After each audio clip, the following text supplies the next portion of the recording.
Shalom, selamat pagi. Selamat datang di Renungan Harian Toraya, Kamis, 10 Agustus 2023. Sebelum masuk di Renungan Harian Toraya, mari kita berdoa. Bapa, dalam nama Tuhan Yesus, kami akan baca firman-Mu.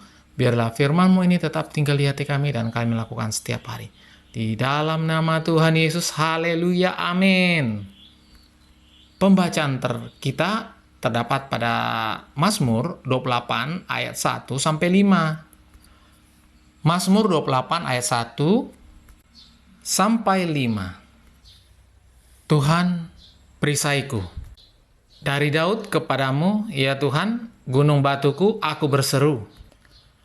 Janganlah berdiam diri terhadap aku, sebab jika engkau tetap membisu terhadap aku menjadi seperti orang yang turun ke dalam liang kubur. Dengarkanlah suara permohonanku. Apabila aku berteriak kepadamu minta tolong dan mengangkat tanganku ke arah tempat-Mu yang maha kudus, janganlah menyeret aku bersama-sama dengan orang fasik ataupun dengan orang yang melakukan kejahatan, yang ramah dengan teman-temannya, tetapi yang hatinya penuh kejahatan. Ganjarilah mereka menurut perbuatan mereka dan menurut kelakuan mereka yang jahat. Ganjarilah mereka setimpal dengan perbuatan tangan mereka. Balaslah kepada mereka apa yang mereka lakukan.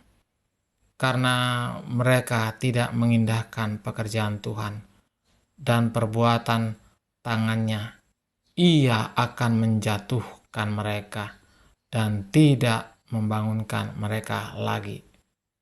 Terpujilah Tuhan, karena Ia telah mendengar suara permohonanku. Tuhan adalah kekuatanku, perisaiku. Kepadanya hatiku percaya. Aku tertolong, sebab itu beria-ria hatiku, dan dengan nyanyianku aku bersyukur kepadanya. Tuhan adalah kekuatan umatnya dan benteng keselamatan bagi orang yang diurapinya. Selamatkanlah kiranya umat-Mu, dan berkatilah milik-Mu sendiri. Gembalakanlah mereka, dan dukunglah mereka untuk selama-lamanya. Amin, firman Tuhan. Tema pagi ini adalah tetaplah berseru. Mungkin kita pernah berdoa dan mengalami bahwa seakan-akan tidak ada jawaban Tuhan.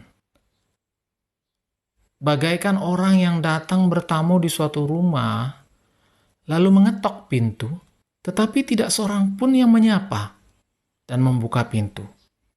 Dalam situasi tersebut, ada yang berpaling dari hadapan Tuhan karena kecewa. Tetapi tak jarang juga orang tetap bertahan dan terus menanti jawaban dari Tuhan.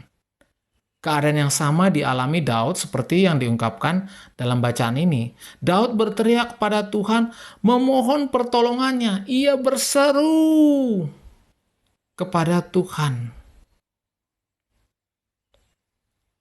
memohon pertolongannya. Ia berseru supaya Tuhan mendengarkannya. Namun sepertinya Tuhan tidak memberikan jawaban. Daud berpendapat bahwa jika Tuhan diam, ia sama seperti orang yang turun ke liang kubur atau mati. Dan jika Tuhan tidak membebaskannya, ia diperlakukan seperti musuh kepada Tuhan.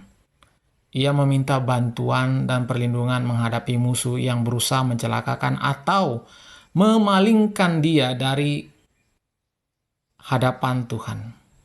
Ia terus berharap kepada Tuhan supaya menghukum orang-orang yang jahat, agar jangan kejahatan serta kemunafikan mereka makin menjalar. Di sekitar kita ada banyak pengaruh-pengaruh negatif. Tanpa pegangan yang kuat, pengaruh itu dapat dengan gampang menyeret kita. Cara menghadapi situasi yang demikian adalah tetap memastikan bahwa hubungan kita dengan Tuhan terus terbangun. Walaupun terkadang dalam doa-doa permohonan sepertinya tidak seperti di jawab Tuhan. Tetapi semua itu justru menjadi kesempatan untuk kita, untuk kita makin sungguh-sungguh terhadap kepadanya. Dengan cara yang demikian akan menolong kita makin mengalami kedekatan dan keakraban dengan Tuhan. Sehingga kita tidak mudah terpengaruh dengan situasi yang dapat menyeret kita ke dalam kehancuran. Amin. Mari kita berdoa. Bapa, tak henti-hentinya kami mengucap syukur hari ini Tuhan, firman yang luar biasa. Biarlah firman ini tetap tinggal di hati kami lakukan setiap hari di dalam nama Tuhan Yesus. Haleluya, haleluya, haleluya, amin. Terima kasih Tuhan Yesus. Selamat pagi, selamat beraktivitas. Tuhan Yesus memberkati. Amin.